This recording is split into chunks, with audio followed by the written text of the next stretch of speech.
If you cut an opening in a water source high above, the stream will flow naturally downward, irrigating the terraced fields with ease. But if the spring lies at the bottom of the slope, you can only carry water up by hand, bucket after bucket up the steep ridges, until your shoulders burn red and your clothes are soaked in sweat.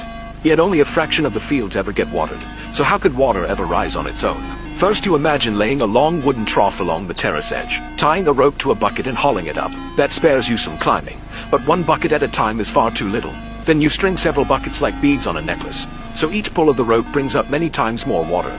The problem is, once filled, the buckets grow too heavy, and soon your arms ache and can pull no more. Then you recall the pulley used at wells, a gourd or hook that makes lifting easier with leverage. That works, but once the bucket reaches the top, you must drag the rope back down by hand. The whole process is still clumsy. Finally, inspiration strikes. Place a turning wheel at the spring as well, and loop the rope into a closed circuit. Now, instead of heavy wooden buckets that jam on the way up, you switch to light bamboo tubes. Suddenly, everything runs smooth. Standing at the top, you turn the wheel, and the rope slithers like a living dragon. Bamboo tubes dip into the water below, fill with clear spring, then rise steadily. At the crest they tip and spill their contents, pouring fresh water exactly into the highest terrace. From there, the water cascades step by step, feeding every field below.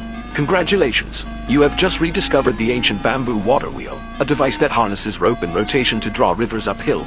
With it, mountain springs knock at the gates of distant gardens, and sheer cliffs transform into fertile stairways of green.